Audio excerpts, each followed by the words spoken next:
جس انسان کو اپنے گھر میں اپنے سوسائٹی میں سکون چاہیے، امن چاہیے، اس کے لیے خالص ایک واحد راستہ ہے، وہ اطاعت کرے حضرت محمد رسول اللہ صلی اللہ علیہ وسلم۔ کوئی دوسرا راستہ نہیں، کوئی دوسرا راستہ نہیں۔ ہمارے گھروں میں قرآن کریم کی تلاوت ہو، ہمارے گھروں میں درود السلام ہو، ہمارے گھروں میں ذکر و اذکار ہو، ہمارے گھروں میں نوافل ہو، ہمارے گھروں میں نمازیں ہوں، ہمارے گھروں میں پاکیزگی ہو، طہارت کا انتظام ہو، ہمارے گھروں میں اخلاق کی تعلیم و تربیت ہو، ہمارے گھروں میں اپنے بچوں کے اوپر نظر ہو، ہمارے بچے کیا کر رہے ہیں، کس نہج پہ چل رہے ہیں، میاں بیوی کے درمیان اخلاقانہ مظاہرہ ہو، بدخلقی سے پرہیز اور اجتناب ہو، صبر و تحمل ہو، تحمل مزاجی ہو، ایک دوسرے کی بات برداشت کرنے کی، اپنے اندر قوت پیدا کرنے کی ہمارے اندر ایک جذبہ ہو، خیر خواہی ہو، حسن سلوک ہو، یہ سارے دین میں ہے، یہ ساری سنت ہے حضرت محمد رسول اللہ صلی اللہ علیہ وسلم۔ حضرت ابراہیم علیہ السلام سورہ ابراہیم آیت نمبر 35 میں اللہ پاک کیا فرماتے ہیں؟ ابراہیم علیہ السلام نے جب کعبہ بنایا، کعبہ بنانے کے بعد ابراہیم علیہ السلام نے دعا مانگی، رب اجعل ھذا البلد آمنا،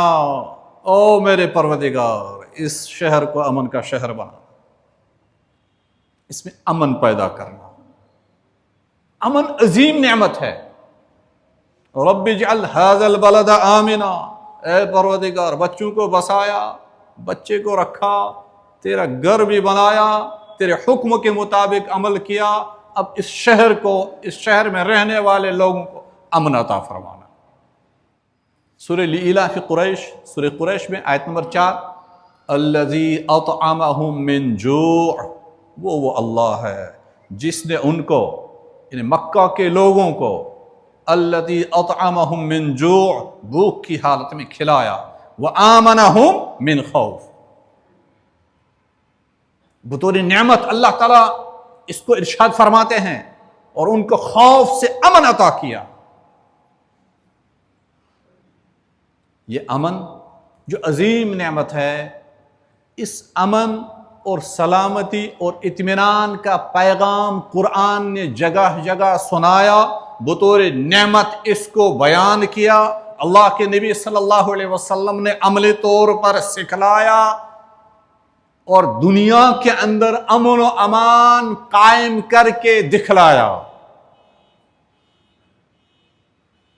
دنیا میں کوئی انسان ایسا نہیں آیا جس کے بارے میں لوگوں نے یہ کہا ہو کہ اس نے اپنا کام پورا کیا۔ جب بھی لقمان حکیم بھی جب اس دنیا سے چلے گئے، لوگوں نے کہنا شروع کیا، اور زندہ رہتے اور کارنامہ انجام دیتے، ادھورے رہ گئے، سارے سپنے ادھورے۔ ایک ذات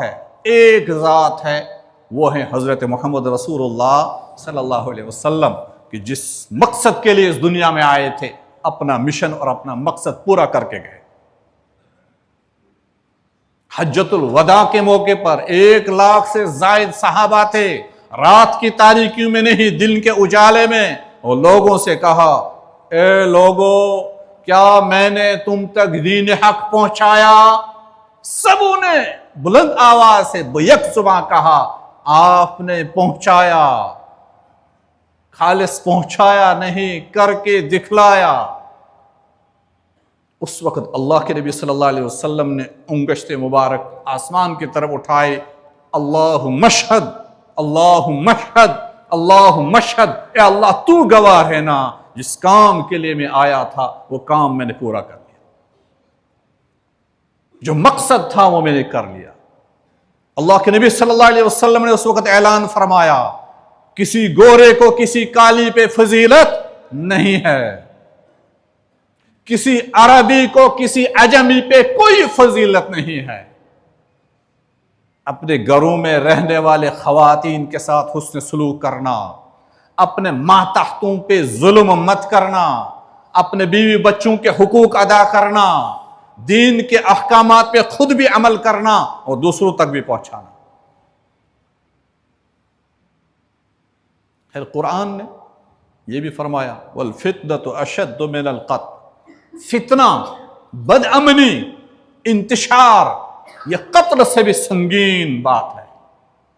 اسلام تو امن کا پیغام سکھلاتا ہے، امن کا پیغام لے کر آیا، اور خود قرآن فرماتا ہے وَاللَّهُ لَا يُحِبُّ الْفَسَادِ، اللہ تعالیٰ دنیا کے اندر یا کسی بھی جگہ کے اندر کسی بھی مقام میں فساد کو پسند نہیں کرتا۔ جب قرآن ہی یہ کہتا ہے تو مسلمان تو امن پسند ہے، اسلام تو امن پسند ہے، اسلام تو سلامتی کا پیغام دے کر آیا۔ لیکن آج قرآن کو چھوڑنے کی وجہ سے، دین حق سے منہ موڑنے کی وجہ سے آج اس مسلمان کی طرف انگلیاں اٹھ رہی ہیں۔